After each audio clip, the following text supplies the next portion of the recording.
Where do you have guys ranked for the 2026 NFL draft? You don't need to worry about it. We got your back. Producer, hit that button.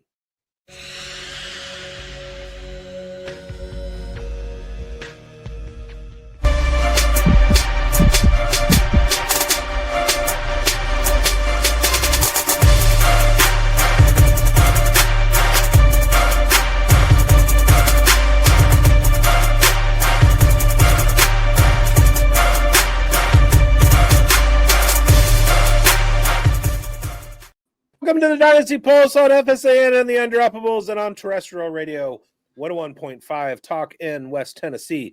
This is the finest collection of knowers of ball in the industry. There's stiff competition out there, but we're stiffer. It's been a long week, but we're rejuvenized, so lock in. We're about to wild out and hammer down to get you buckled up. I'm Bigz, with me in the Hall of Ball Knowledge. My clowns from a different circus. We got Schultzy, we got Grindberg, we got Coach Retzlaff, and we got Chev GPT. How are you guys doing? Good. Chev's already calling a timeout. What's going on, Chev? Flatline. First of all, we're getting everybody bricked up. All right? Bricked up. Don't Mandela affect this whole. Don't Mandela affect the intro, okay? All right. That was a slip of the tongue. Okay, I just wanted to make sure because I stay bricked up. Right. I don't stay buckled up. No, all right. I'm not Amish. I don't wear them on my shoes, and I don't wear a belt. It was a mere slip of the tongue. My pants better not try to fall down on me. Won't happen again. Well, I mean, when you're bricked up, they ain't falling down. Yeah. You ever made a pants tent before, guys? It's my towel hanger.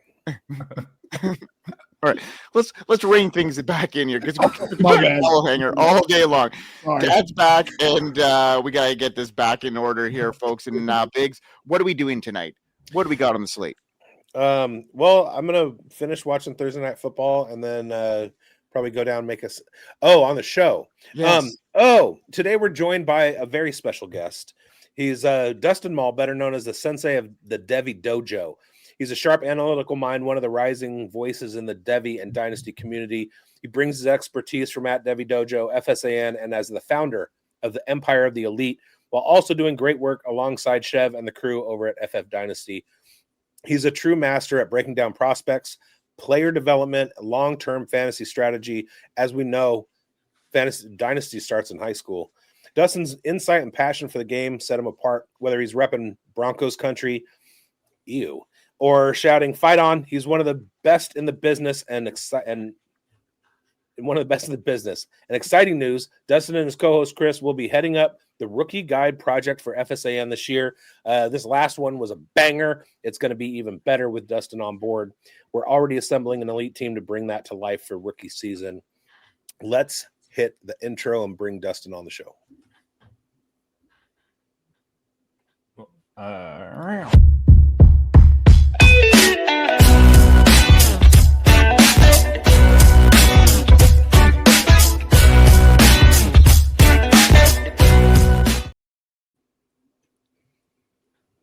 Dustin's in the building. Hey, buddy, tell everybody where they can find your work and a bit about you. Yeah, you can find our show, The Devy Dojo, right there on the Fantasy Sports Advice Network YouTube page. You can find us on any of the podcast platforms that you listen to. I also got a Substack going that's for free. You could just search for that at The Devy Dojo.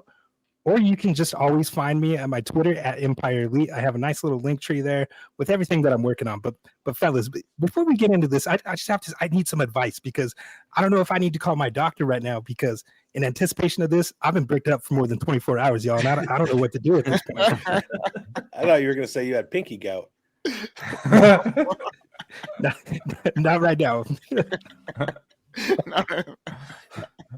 That is a great intro, Dustin. We're so excited to have you, and welcome to the program. And we're about to start our probing, and like we do every time we have an expert on our show, we got to get out the big probes. Real quick, Dr. Bigz has some advice. Go and rewatch the Raiders Broncos Thursday Night Football game. That'll do the trick. Yeah, that was a big probe for sure. Now with the 2025 season in full swing, You're here to break us down with the next wave of talent, Dustin, and we've got a probe for you. So each of us are going to tap into your expertise with questions about evaluating the 2026 prospects. We're spotting the breakout candidates. We're navigating through guys that are maybe under the radar. We're going to talk about the top Devy prospects and how their college performance will translate into some dynasty value for our viewers. Now we're going to start our show off with Schultzy, but let's get that video going, Schultzy. Before we do that, we got to probe our expert. Let's do it.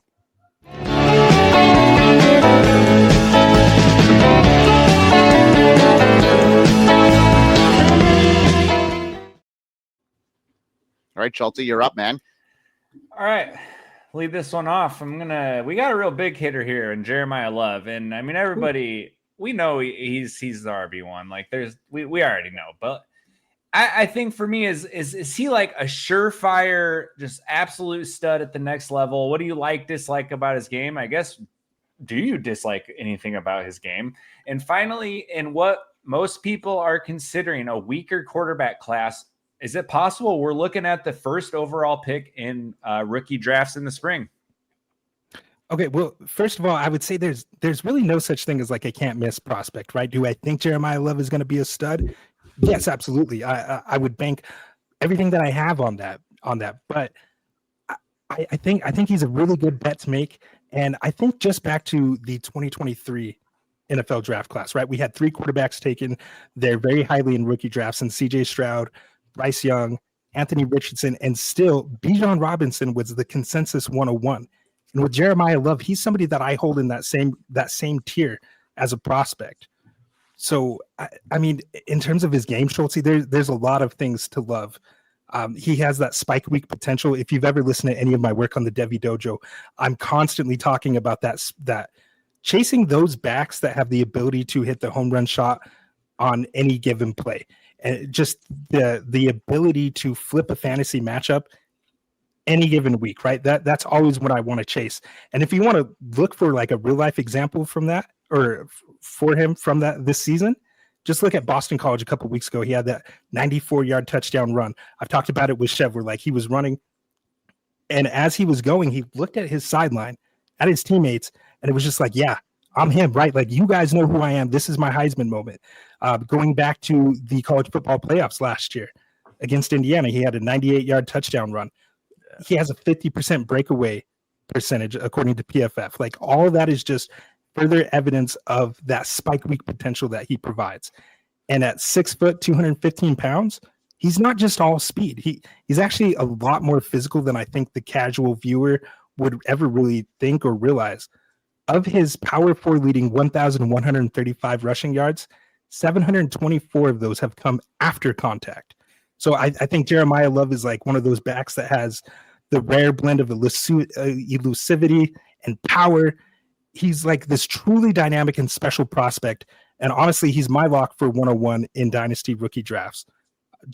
Just look at his run versus Penn State last year in the playoffs en route to the national championship. It was like they had to have it right. Only 2 yards.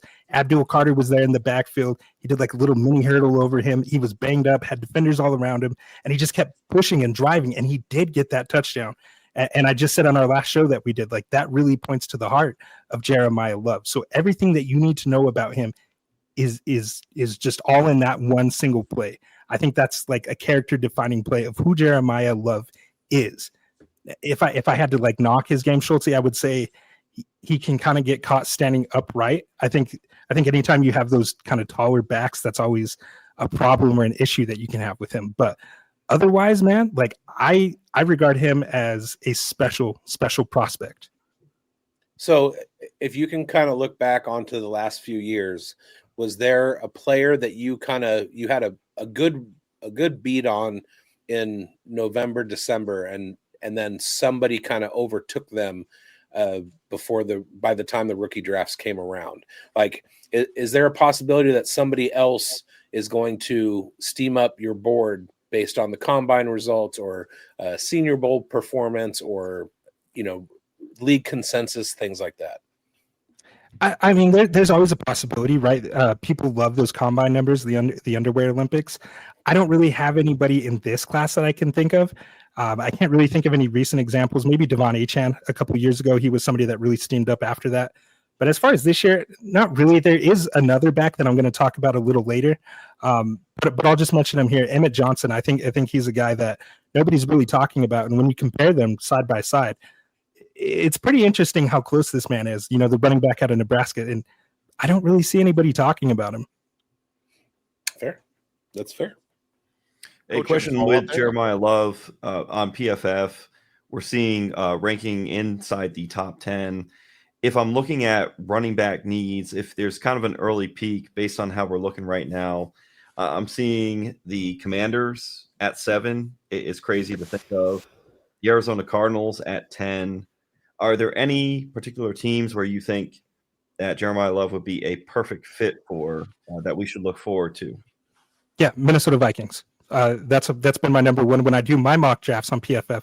That's always a team that I love because of the zone concepts that they run there. And if you look there at PFF, you'll see he primarily runs out of zone concepts. So I think running with a Kevin O'Connell system, I think that would just be a hand in glove fit. And it's really a need that they have right now, right? Aaron Jones is getting older. Jordan Mason, you know, is kind of hit or miss at times. And I think he would provide, like, for a young quarterback, you need a solid running game, right? And good defense. That's just a good formula.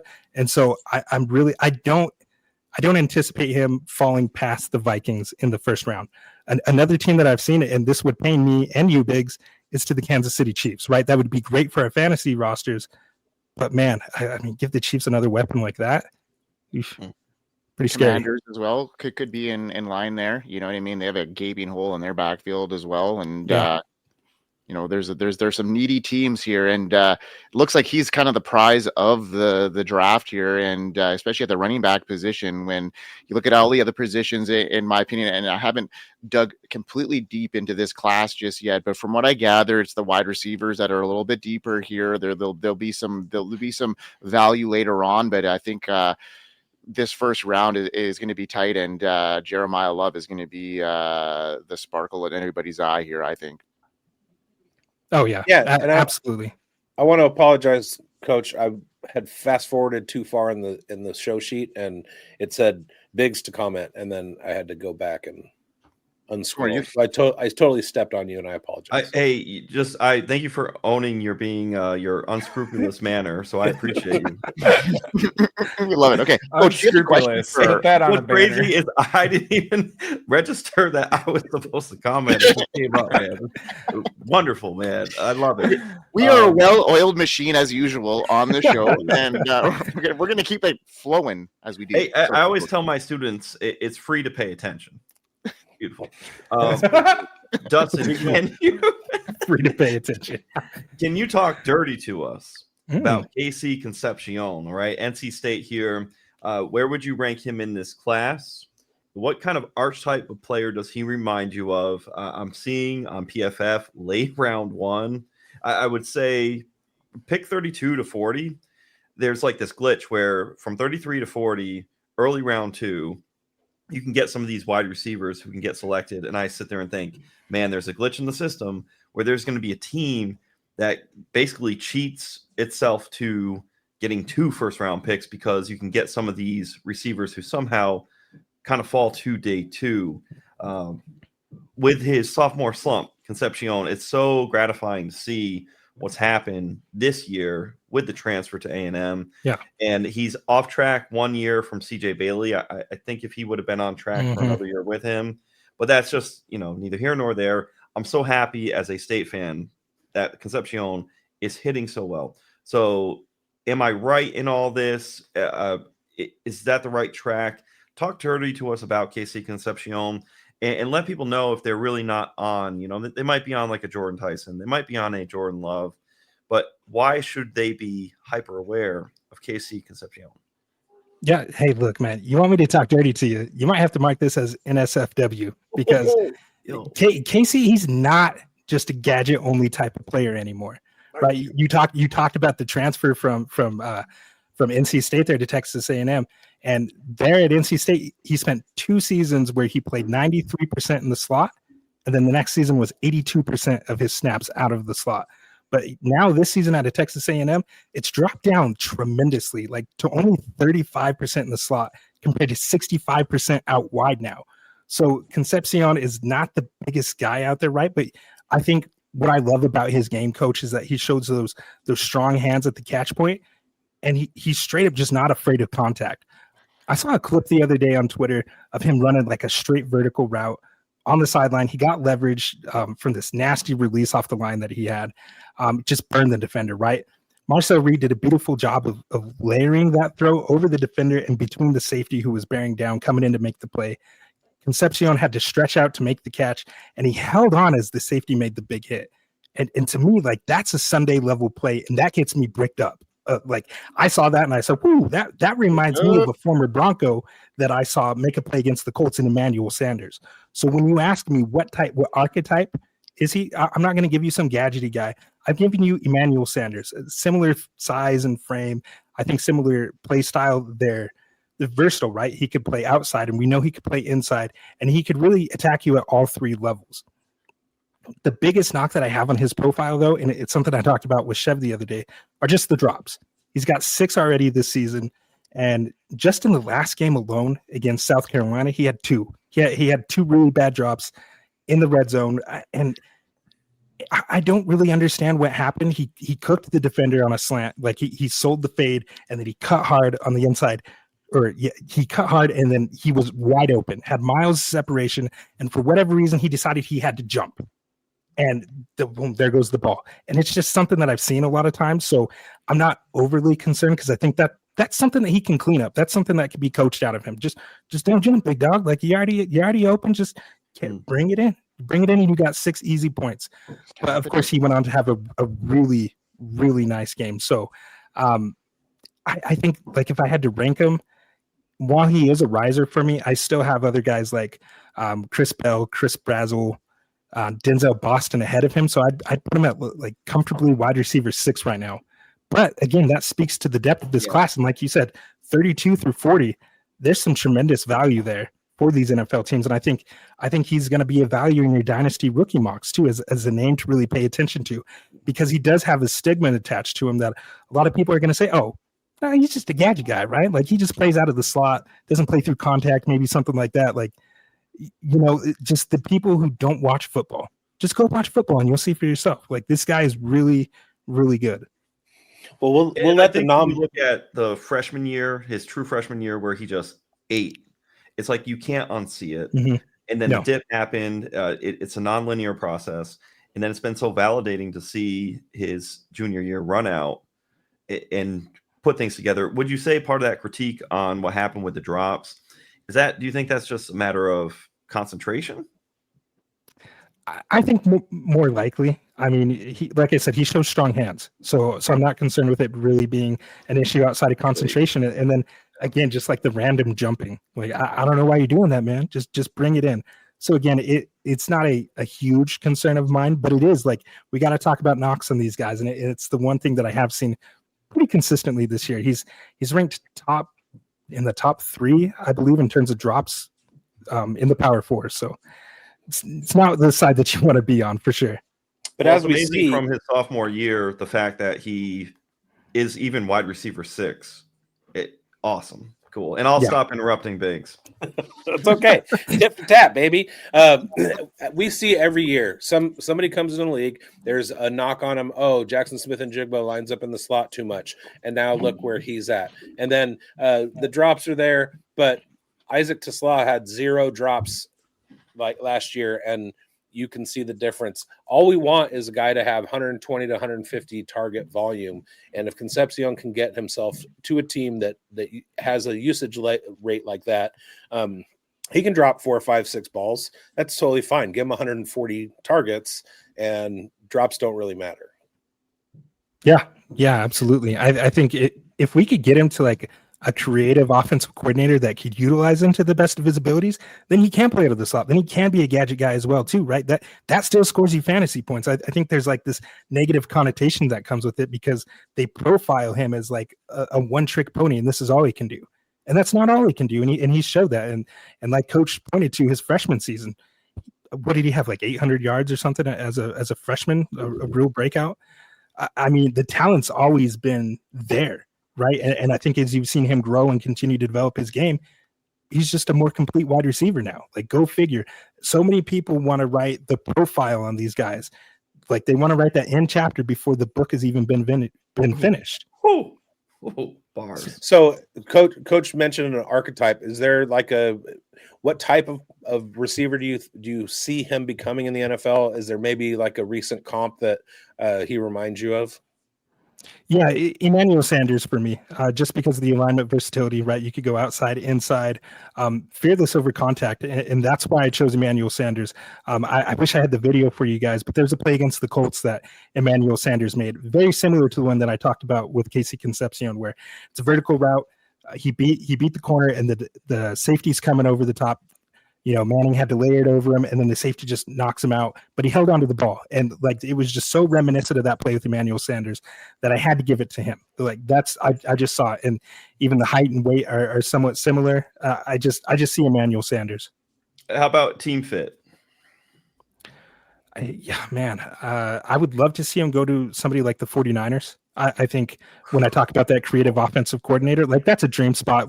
We'll see. They've already invested pretty heavily, right? Like they paid Brandon Ayuk, have Ricky Pearsall there already, Juwan Jennings. Like they have guys, and I'm not sure of like what their contract situations look like, but I know a guy like Mike Shanahan. If someone like that is available, I think they're going to have a really hard time passing on him just because of everything that you can do with him. Love it. All right, Bigz, what's your question for our guest? So we look back over the last few years in the way that NFL teams draft quarterbacks. And when we're trying to gauge a quarterback, we look a lot in rookie drafts at what their draft capital was. We had the Kenny Pickett year. We had Will Levis, Malik Willis, a bunch of guys that seemingly were drafted a little bit higher than they should have been. And we've had some classes where it was like, none of you guys should have gone in the first round. We got a reprieve from that a little bit in 2024, Jane Daniels emergence, etc. And then last year, or for the 2025 draft, Cam Ward trying to come along. Jackson Dart sneaks into the first round. He's showing that kind of level of play. Is this another quarterback class that will keep teams from drafting in the top 10? Or is it going to be like business as usual, teams overdrafting quarterbacks, and Mendoza to the Raiders is a lock? Well, let me put it this way. Since 2000, there have only been 4 drafts that have not had a quarterback selected within the first 10 picks. And of course, the most recent example being the 2022 draft that you just alluded to with Kenny Pickett. So while this quarterback class might not be what we expected, it's not what we anticipated, it definitely doesn't have the guys at the top that we all predicted over the offseason. They all fell off. They all fell off, but I still don't think that it's that level of weak, right? And the Raiders need a quarterback desperately, but I think Bigz that they might want to focus on building that offensive line first, or it might not even matter who they have there with the quarterback, right? Especially playing in the AFC West, with my Broncos there and our defense, what we got going on. I think you guys might want to focus on that. And I think to realistically get a shot at someone like Fernando Mendoza, you're probably going to have to trade up with whoever has the first pick, which as of now is the Titans. Sorry, Chev. Right, man. Strays. Arvell Reese, me talk nasty to me. Yeah, man, I would love that. Right. I don't want to win another game in 2025 or the beginning of 2026. I'll go back. I'll hang up and listen. My apologies. So that's what you guys would have to do to get Fernando Mendoza, and I think that's where he goes. I think ultimately he's going to be the first overall pick. I don't necessarily think that he's a 101 level talent, but like I said, with the positional value thing, it's the most important position in all of sports, right? Mm-hmm. Teams are always going to overpay, like you said, to get their guy. Plus, when you are that first round pick, you get that 5th year team option. And having a quarterback on a cost controlled rookie contract, it's always proven to be a winning formula, as it allows you to build the team around them. You just have to hope that they hit. And I know we might talk about Fernando Mendoza a little bit later, so I don't want to talk too much about him, but I definitely think he's going to be the 101. It's been interesting because he's a guy that I've been talking about since like when we had Mike Valerie on our first show. I had him pegged as a guy that he was steaming up just because of that transfer, and I was really interested to see how that went down. And we talked about it twice with him, and now we're talking about him again as a guy that's been steaming up.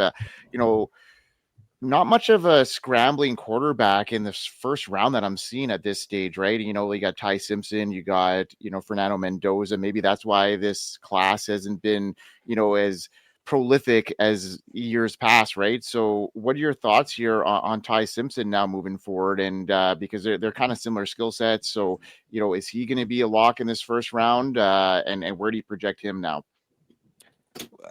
First of all, I'm a really big fan of Ty Simpson. He's someone that not many expected to do much of anything this season, really. He's a former 5-star recruit. He was the fourth ranked quarterback in his recruiting class behind Drew Aller, Cade Klubnik, Connor Wagman, and then it was Ty Simpson.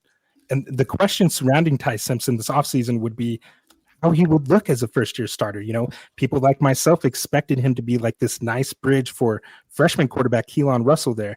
And, the sentiment behind it, Grindberg, was if Ty Simpson was really all that, if Ty Simpson was any good, then why the hell didn't he take over for Jalen Milroe last year when Jalen Milroe was struggling?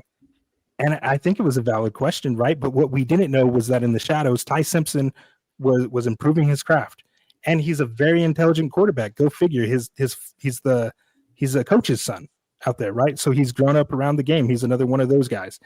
And after a dud in week 1 versus FSU, right, they had the big upset loss. He's just shown elite accuracy and ball placement and that football IQ, like I told you. But I don't even know if he declares at this point. And unfortunately, I find myself saying that about a lot of prospects for this draft class. Yeah. He had a really rough game against Oklahoma this last week. Brent Venables really amped up the pressure. In the second half, they blitzed him 60%, and he started making some errant throws. Of course, the running backs weren't picking up blitzes like they should have, and just pressure in his face. It was a really bad look for him, and it kind of painted a picture of a guy who might need to go back to school and get that experience because, we've talked about it a lot on the dojo. I've talked about it with Chev. You ideally would like to see your quarterback have at least 25 collegiate starts. And so, he might benefit from going back. But because of the lack of real depth at the quarterback position, I can easily see him entering this draft. Whereas if he did, Grindberg, to answer your question, I think he would be a top 5 pick just again because of the positional value. I think the Jets are really, obviously they have a big need at that position, and they're going to need to get a guy. And then of course, maybe the Rams use one of those 2 first-round picks or both of them to move up and select a guy. That would get me really excited. And, but we really thought that Lenora Sellers and other quarterbacks in this class were going to take that jump. That was the one all of us in the fantasy community were really hoping for because we saw that tantalizing rushing upside, right? The Konami level type of guy. And unfortunately, it just hasn't looked good for him either. And he's most likely going to return as well. So it's just been disappointing overall. But if Ty Simpson does declare, I'm in on him. I'm a pretty big fan of Ty Simpson. There you go. All right. Let's move on to my question here. And there's I'm looking at this running back class, and it's not the greatest. It's being compared to very much similar to like the 2024 class with like the Bucky Irvings and stuff like that. So I'm looking at, I listened to your show last week, and you and Chris highlighted Bo Jackson, his blended size, burst, and production with over 600 yards on limited starts, and Chroma's 22.6 miles per hour. That's almost 36 kilometers if you were to do the conversion here. That's a great track speed. And why would we ever do that? This is America. Yo. To me, those are eye-popping traits, but neither has locked down a workload yet and are firmly, white belt category as far as your prospects go. So from a dynasty scouting standpoint, how do you balance those early flashes or elite traits against the lack of consistent usage? Is there, where do you take your shot on the upside, and how do you wait for confirmation before moving on from assets? So if you were projecting these guys right now, they're Dustin, where do you see guys like Bo and Chroma landing? And would you be willing to reach on them on a round early with that kind of upside? And where do you think they have potential? Like, do you see them with like a Bucky Irving style upside here? Well, firstly, just to clarify, the color belt tier system, it's not necessarily like my Devy ranking, but it's just a fun way to show the prospect's draft trajectory. So within a certain set of specific criteria and traits that they have to fit within each color belt. So the white belt is a spot to really highlight true or redshirt freshmen who meet that criteria. And that's what we had there in Bo Jackson and Usman Kromov from Florida State.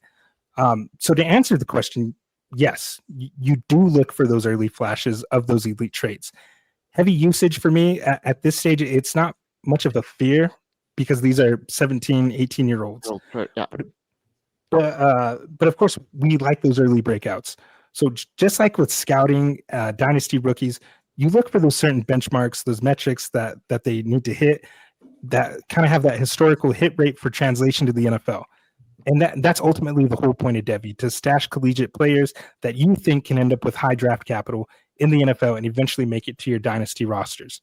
Now, to answer the final part of your question, it is hard to project guys like Usman Kromah and Bo Jackson and where they would go right now, just because they're not even eligible until 2028. But for fun, I could absolutely see Bo Jackson being like a day 2 guy, day 2 guy, late round 2, maybe early round 3, because of what he's done already. Like I said, unlimited snaps that he's had over 600 yards. He didn't start the season as the starter.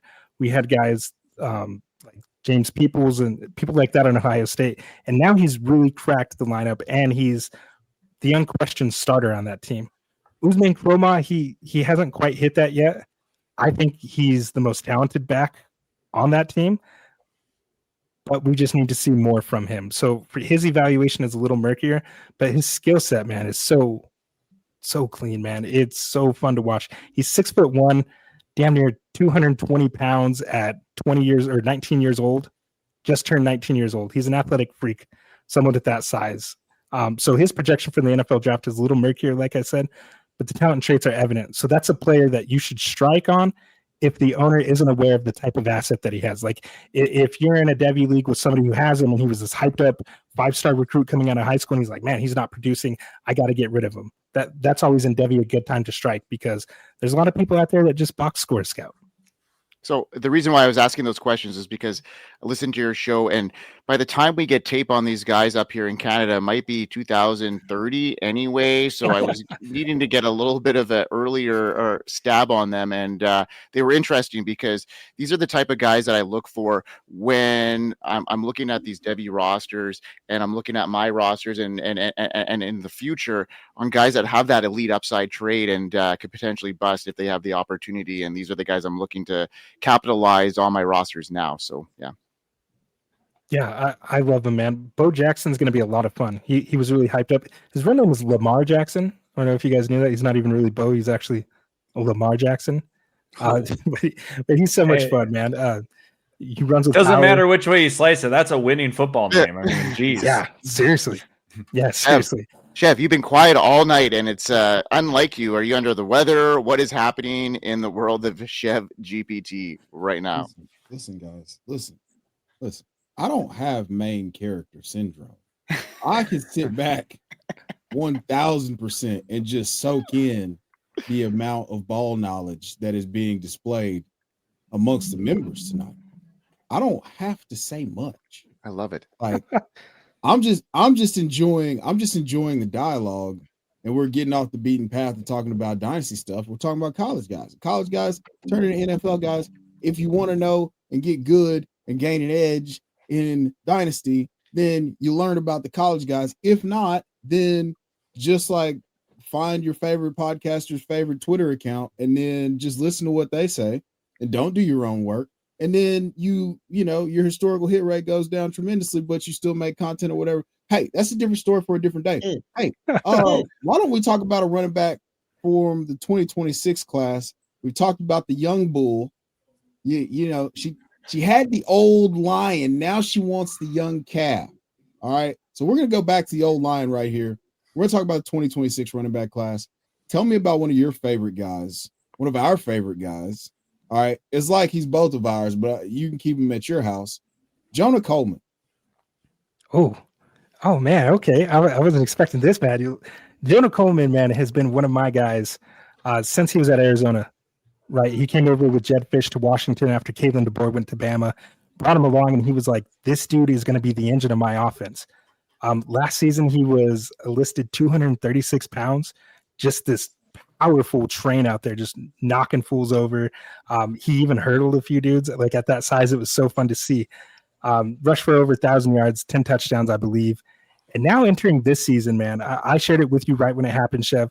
He dropped down to 222 pounds, got to 8% body fat, and he started this year on fire. Like he looked like one of, if not the best running backs in the country. And while he's stalled down, man, I'm still all in. Like they talked over the course of the offseason of we need to get Jonah Coleman the ball and all that, like in the passing game. He's a weapon. His blend of size and power that he displays, like he can catch the ball and just knock people over. I called him a bulldozer with ballerina feet because he's got those quick feet, in traffic, and he can cut on a dime at times. Like there's a lot that he can do, and he's a tantalizing prospect to me. He's locked in as early round 2 type guy for me. Like I said, his production has fallen off a little bit. There's a lot of context behind that. Like that offensive line for Washington is just simply not very good, so production has died down. He's dealing with an injury right now, but I feel pretty confident, Chev, and you can tell me if you agree or not, but I think he's done enough. He's put enough on tape to solidify for scouts when they're looking at his overall profile, everything that he's done from Arizona to Washington, to say this is an NFL level guy, and he's a guy that we can put in our running back rotation, and he's going to be productive. Would you agree with that? Hey, pal, look, once I see you be good at football, you're going to have to show me a bunch of examples of you not being good at football for me to stop believing that you're good at football. Seen enough of Jonah Coleman being good at football to know that this is a Sunday guy. And look, I'm probably going to be loud and obnoxious about Jonah Coleman at some point. I will always hat tip you because you put me on game. All right. But this is a whole Pam situation with him and potentially being the thick version of Bucky Irving with the way that he moves and evades tackles and stuff. So really excited about that, which leads me to my next question. So with you being so sharp on the market, and the stock of players and who's rising and who's falling, and, I appreciate you for bringing me along the ride and allowing me to do a lot of this rookie stuff, with you that we've gotten into. But how much do you maneuver and figure in, like, hey, this class could be, low key loaded. Like we could be looking at a Bo / Lamar Jackson and, an Usman Chroma in the class of 2027 to 2028. Are you accumulating those extra picks that don't, hey, throw me a 2028 second. You don't want to do a 2027 second? That's fine.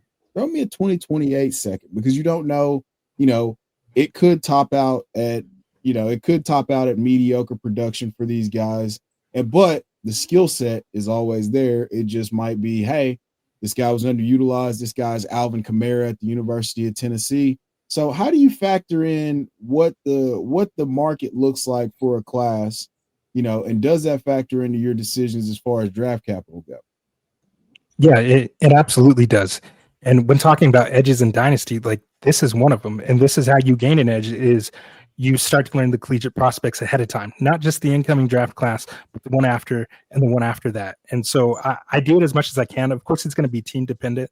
Like in 2023, that was a class that I actually was investing a lot in because people were, I think the general thought behind that class early on was that it was weak and you need to sell those picks because 2024 was on the horizon. And I was looking at that class like, I don't know, man, we got a Bijan Robinson, a Jahmyr Gibbs, right? Like players like that I was very, very bullish on, including a Devon Achane, who I don't know, a lot of people who were higher on him than me at the time. And so I almost do it reverse, right? Like I want to attack the other side of it. Like if people are saying this class is weak, I'm probably going to be like, okay, let me invest in that class. For example, like just this season, like we've seen on KTC, 2027 picks have now rose in value over 2026 because of this notion that it's a bad class. And I'm sitting here going, okay, I'll take those 2026 first for cheap, and then I'm going to profit. But the inverse is also true. I have absolutely done the opposite of that, where I've invested in 2024 or 2027, for example. But, 2 years ago, I was asking for some 2027 seconds, on top, because I was well ahead of the game saying, hey, you know what? These guys coming in are pretty good. This class is looking like it could be something. Let me try to get ahead of the curve before the value of these picks overtakes 2026. And now I got all these picks locked in my pocket, and now I have this liquid asset that I can either push in for contending assets, or I could just hold and wait till the draft and then sell or make my pick. Like, it just provides a variety of options. And while we're talking about it, Chev, like 2028 is looking pretty good too. Like 2028 looks like it's going to be another really good class with Bryce Underwood, players like that. So there are so many productive freshmen this year at the wide receiver and quarterback positions that if they are early declares in 2028, they're DeCorian Moore, the kid from Miami, like Malachi Tony. Malachi Tony. I couldn't come up with the Tony part. There's a ton. And they've been a boon in my Devy teams just because nobody wants freshmen right away. So I was drafting them all over the place, and they're really, really good. There's a ton of them. Well, a lot of quarterbacks being able to start too. Like, not even just quarterbacks, but there's players able to start right away and be productive. Malachi Tony was one you talked about. I like Malik Washington. Yeah. They're from Maryland. I think he's really good too. Someone I'm very bullish on. So I'm liking the looks of that class too. So there's been a couple leagues where I'm like, you know what? It's 3 years out. Just, little cherry on top. Throw me a 28.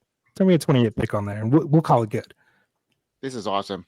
You have been cooking it tonight, Dustin, and we're going to power through our next round here, which is kind of our risers right now, guys that are kind of steaming up the board. We're going to do it in a power form. So we'll kind of just go over our guys and maybe give you a quick comment on what your thoughts on them are and how you feel headed into this season. We're talking about the 2026 prospects and how they look in heading to draft. So who is first on the slate here? I think it is Coach. Is it you or Schultzy? Yeah, I'll take it. Yeah, it's cool. Look, Dustin's player. Dustin's player. It's Dustin. So I alluded to this player earlier in talking about Emmett Johnson, the running back from Nebraska. He's one of the best draft eligible players that no one's talking about, and I have made it my mission to change that. So of the draft eligible power forward running backs, Emmett Johnson has 1,131 rushing yards, which is good for second best, trailing only Jeremiah Love by 4 measly yards. So with a much less talented offensive line than Love has at Notre Dame, might I add. And one of my favorite advanced stats to look at for running backs is missed tackles forced, since obviously it's going to show how well the running back can make a defender miss independent of his offensive line. In that category, Emmett Johnson ranks first among draft eligible running backs with 56 missed tackles forced, which is actually 6 more than Jeremiah Love has. Let that marinate a little bit. So Emmett Johnson can be used as a weapon out of the backfield, as he has over 300 receiving yards. And once more, comparing him to the crown jewel of this class in Jeremiah Love, Emmett Johnson has 25 more receiving yards than Jeremiah Love. But beyond just the stats, Emmett Johnson may not have like that elite breakaway speed, but he's got enough juice to get those chunk plays, right? He can always take one to the crib. I think he has a 56-yard run on his profile this season. He's just so shifty and elusive, right? I talked about him being a weapon out of the backfield, and you could really see that shiftiness and just his ability to make a defender miss. And because he doesn't carry kind of the same name value as some of his peers in this class, I think that he's going to be an excellent like a value for you in your dynasty rookie drafts, because a lot of people aren't even put onto his game, and he's one of the leading rushers in the country. It just astounds me. People aren't talking about this running back out of Nebraska. Bigz, you see this running back out of Nebraska? I have nothing to add, only to say that not a lot of people are watching Nebraska. I mean, people are, scouting Raiola a little bit, and Emmett jumps off the page when you're doing that. But, Nebraska is a shell of their former prominence, if you will. They're in a nice conference, but they're not really on a lot of people's radars. Mm-hmm. I look at a lot of G4 teams, and there's a ton of really productive players out there, but then obviously they don't get the draft capital and stuff. So it's easy to fly under the radar when you're playing Devy. Yeah, for sure. All right, Schultzy, who do you got a spotlight today? Well, I mean, kind of had this conversation a little bit already, but I picked Ty Simpson here because I think a lot of the upper echelon QB talk goes straight to Francisco Mendoza, and I mean, rightfully. Oh, sorry, my bad. Rightfully so, though. I mean, he's been fantastic. But when I watched Ty Simpson, and you alluded to this a little bit, like it's the accuracy, you mentioned the ball placement, like the anticipation, the tight window throws. I mean, this is the type of stuff that offensive coordinators are going to be drooling when they watching the film on this guy and, scouts and stuff. So we've picked up some steam here over the course of this season. And like you mentioned that this guy could potentially be a top 5 pick. So, I mean, like I said, we had the conversation already, but if you have anything else to add on Ty Simpson. Yeah, I could talk about these guys all day, man. The thing that I love about Ty Simpson, on top of everything that I already said, was that he's running an NFL offense, and that's the best part to see. They're running real pro style concepts out there. Now, I think Kalen DeBoer could do a little more in his running game and with his backs. Like if they're only rushing 4. You don't need to double on this side and send your small running back to pick up a blitz. Like you just don't need to do stuff like that. But that's neither here nor there. I think that scouts are going to love that Ty Simpson has a high football IQ, and he's running an offense that is going to be a pretty good. It's going to make it easy for him to transition to the NFL. Yeah, I love it. Pocket passer, looking good in the. Yeah, it will translate well, I think. Now, a guy that I want to talk about, and I get very few college games up here, so when I do see, I get Ohio State, so I mean, I can see them pretty regularly. University of Saskatchewan? Yeah, well, well, I mean, that's what we found Noah Theodore Olivier. Thank you. That's what I was gonna say. You don't get YouTube TV. Yeah, exactly. We have to fire up the tube. Yeah. We still have like the dial rotor on it, so we don't even have remotes yet. You guys have everything down there, but I've seen a little bit of tape on Carnell Tate, and he glides through routes. He's got great leverage, and he shows a kind of poise that quarterbacks trust him instantly. 18.2 yards per catch this year. I know he got injured, but before that injury, he showed great increase in his yards per route run. It jumped up from 1.94 in 2024 to 3.26 in 2025. That is doubling his production, and that's a stat that I look a lot at, especially when I look at wide receivers. Obviously, his limitations to me, though, is mostly athletic stuff. He's got potentially a 4.6 speed from what I hear. That won't scare corners. It's not going to make a house call on a slant, but he is probably going to have his hands full with press coverage as well. But heading into the draft, I think he profiles as a plug-and-play guy, an NFL contributor, someone that will thrive on timing-based West Coast-style offenses.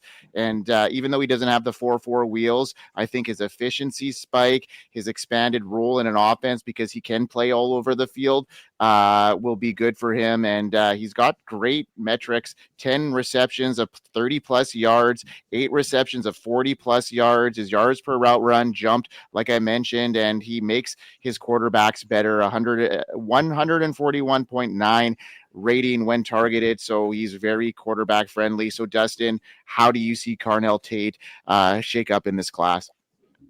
He's a top wide receiver in the class, hands down for me. And you pointed to the speed, or rather lack of speed, and I think when you have that in your game, you have to be able to have other skill sets that make up for it. And thankfully for him, he has 2 superpowers out there. One of them is his route running savvy, and the other is his contested catch ability. At 6'3", he has a 92% contested catch rate on the season, which leads the country. He's just been incredible. I'm sure most of you guys have seen the highlights. I forget who they were playing, but it was in the back of the end zone. Carnell Tate was like essentially triple covered out there, and Julius Sain just put it right where he had to. And Carnell Tate went up and came down with it for a touchdown. And it was a moment that pointed to them saying, my guy's better than what you got out there, and I'm gonna just throw it up and make some magic happen. And oh baby, did they make some magic that day. It's been like that since he became the starter this season. Does it help having Jeremiah Smith on the outside? Absolutely. But he's still winning his one-on-one matchups that he has to. Like I said, with his route running, because he's very technically nuanced in that pass. With the hip drops, he understands tempo and leverages on those routes. And then when he can't get that separation, he can get that separation to occur vertically up in the air. And it's just been so fun to see. Our friend Chev here has termed him Gospel George, right? And salute to George Pickens if George Pickens only listened to gospel music. Because of the injury this season to Jordan Tyson, I did have to move Jordan Tyson down a little bit in my rankings. So as it stands for me right now with these wide receivers, I have Mekhi Lemon as wide receiver number 1. I got Carnell Tate as number 2 right now. And I did put Jordan Tyson at number 3, which was hard for me to say because I've been a big supporter and fan of Jordan Tyson since he was in Colorado.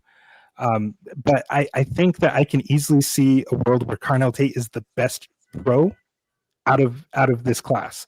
He's got the size, the blend of speed, the route running, and the contested catch ability just to win in various ways and in all 3 levels of the field. Plus, like my co-host Chris from the Devy Dojo always says, don't overthink it and just take the Ohio State wide receiver, right? They're coached well by Brian Hartline, and they're prepared professionals in the league from day one. I heard some scouts on Daniel Jeremiah's show, Move the Sticks, talking about that. Like these scouts and these GMs say, look, I know that if a guy's coming from Ohio State, he's going to be prepared. He's going to be ready to play in the league, and he's going to be good to go week 1. I mean, we've seen it right now this year with Emeka Egbuka, who I think a lot of people were sleeping on. I don't think they realized just how dominant and how good of an athlete Emeka Egbuka is. I think they had typecasted him as a certain type, and they're like, oh, this guy could be a number 1 wide receiver. And then you look back to his recruiting profile and you go, oh, he was a higher rated recruit than Marvin Harrison coming out of high school. Right? Like he's just one of those. We don't helmet scout except for Ohio State wide receivers and Cal quarterbacks. There you go. All right, Bigz. Who's your guy you got in a spotlight? So I actually I wanted to talk about I want to cheat. I wanted to talk about Fernando Mendoza a little bit. I watched him Francisco. Yeah, Frank. San Francisco Mendoza. I watched Nando play a couple years at Cal, and he always was just kind of he was a very pedestrian quarterback. And then he goes to Indiana, and he's got like a very he's got a better cast, they've got a better defense, etc. But a lot of things that I noted when he was playing at Cal transferred to Indiana with him, and that was playing with poise, making the right decisions, and not doing the things that lead a quarterback to lose the game. Like he's a good game manager, like a Brock Purdy type. He can run when he needs to, but you're not going to design a whole lot of runs for him. He scrambles at the right time. He hangs in the pocket long enough. He's got an accurate enough arm, etc. So expound on that. But I did want to, I brought this up before on a show before, and I wanted to talk about cheat code quarterbacks. There are a bunch right now who are kind of under the radar. I'm talking specifically about Byron Brown, Haynes King, maybe Parker Navarro, and Taylon Green, and Diego Pavia. Are any of those, you think, are they going to be in any position to be assets at the dynasty level? Oh, I don't really. I think Green would be out of that group. I think he would be the one most likely. Just his size and his big arm. There's a lot of things about his game that I like, but man, I can't with confidence say that. I think a lot of those guys are really good college quarterbacks, like Diego Pavia. Right, he's so much fun to watch. Like I wish we could hand somebody like that the Heisman. We should be able to hand somebody like that the Heisman, but unfortunately, it won't. But I just don't see it translating to the next level. Just the speed of the game, the way that they win in college, it's very just simplistic in terms of like concepts that they're running. And so because of that, I would say no. Okay, thank you. And now Glaze Nando. Man, it's funny because he's been a big riser for me. And like you, I watched him at Cal, right? Like he was okay. And then Jaron Kiawe-Sagapolutule came, and You got to that work whole on that mix a up. little bit. We'll I think I got it right, man. Jerron Keave Sangapolitelli. We can practice after. All right, yeah, I'm looking forward to it, man. Yeah. Teach me how to roll that tongue. All right, You got 3 years. But you know that whole situation, and then I think him going to Kurt Signetti was I think it was really the best thing for him. I think he's one of, if not the best head coach in all of college football right now. He runs a real tight ship there, and like you said, just very intelligent. He knows what to do in the right situations, right? He just broke down that game-winning drive versus Penn State with Urban Meyer on his podcast. And the amount of ball knowledge that was coming from that guy, like it might sound a little scripted at times. I really think it is, but he just really showed like that football IQ. And I think coaches and teams are going to salivate over this guy once they get him in the interview room. Like you pointed to his mobility, like it's functional mobility. I think at the NFL level, it's not going to be as easy for him, but he's got enough to pick up a first down, right? Defenders got their backs turned to him or they're moving. He's going to be able to run and get that first down and make those plays. And you know what? He's straight up kind of like a tough SOB out there, taking those hits, getting right back up. And I think he's a guy that understands that as a leader, your body language matters to these guys. Like as a leader, I'm not going to sit there and whine and complain to the refs. I'm going to get back up. We're going to get to the line of scrimmage and we're going to continue advancing the ball.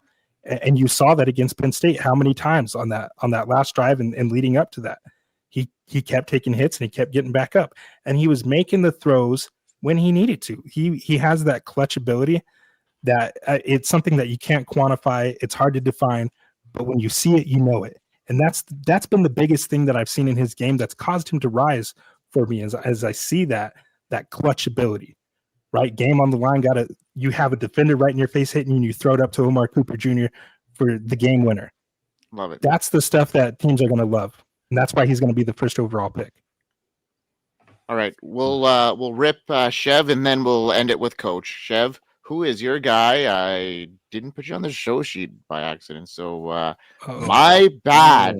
Don't loom it over my head. I can just see it in your eyes. You're rolling it back. It's all good. I love you, buddy. I didn't say anything. I look at it later on. I was like, wait a second. Yeah. Hey, Chev, great to be here. I love you, man. I'm sorry. My player is Kenyon Sadiq. So, I mean, we've talked about Kenyon Sadiq quite a bit. I'm head over heels, over the moon. He's getting mocked to the Chiefs, and I'm going to have a hard time. If you thought I was obnoxious about Arondé Gadsden, I'm going to be insufferable about Kenyon Sadiq. I cannot, I know a thing or two about breakouts and finding tight ends and stuff now. I'm no Andrew Cooper, but I mean, we've hit on a few now. So Kenyon Sadiq is the guy that I am most excited about. I cannot wait. I love that skill set.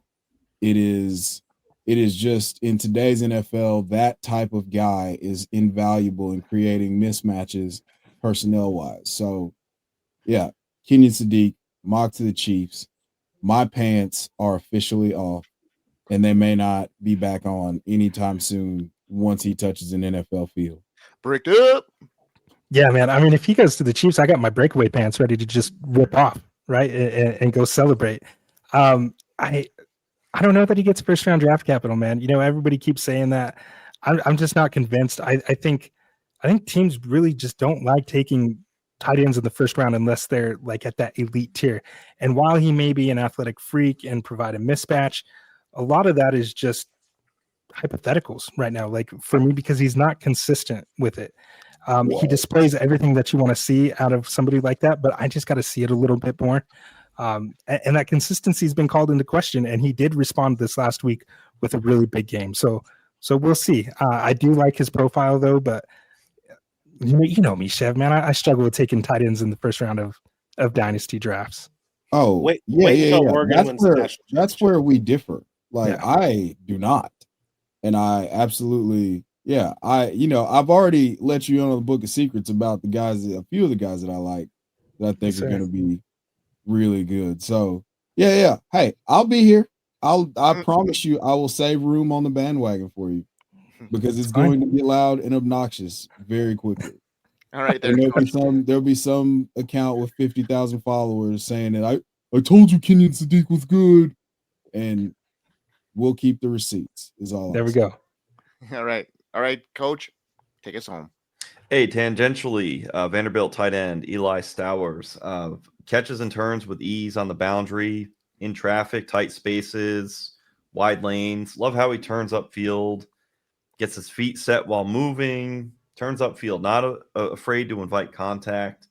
I really like the strong hands when he doesn't have leverage. He stretches the field horizontally and vertically. I like just some of the just kind of close to the line of scrimmage stuff. What? You like it when he stretches you out? Oh, hell yeah.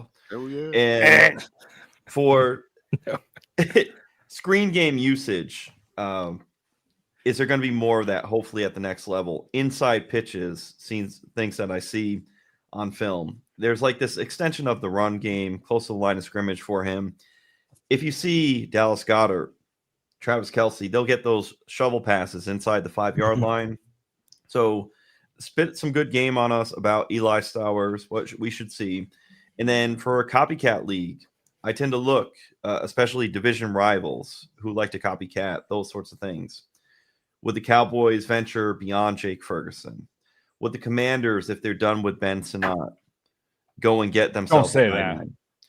Would the Denver Broncos, and I said if they were.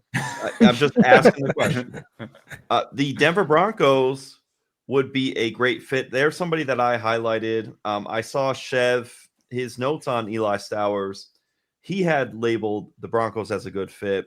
Also, shout out Chev, Buccaneers. I see that. That's an excellent fit as well. So can you tell me and us about Eli Stowers? Tell the good people, where would he be in a 1, 2, 3? Where would he be in the rookie draft?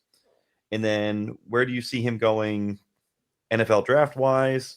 And then, of course, what do you like about his game? And what are some finer points he needs to improve? Because he is raw. Yeah.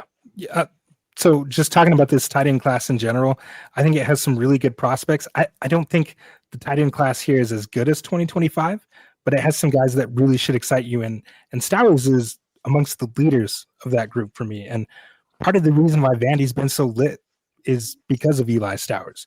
I'm sure you knew this, but he's a former collegiate quarterback. So he provides some versatility and some athleticism that you don't typically see from people at that position. Like, I immediately think to Tyler Warren from last year, being able to do those wildcat formations and things like that. And so when Chev mentions my Broncos as being a good fit, that just clicked to me. I'm like, oh yeah, I'm sure Sean Payton would love a tight end that he could use in a versatile way, right? Like, he's never done that before.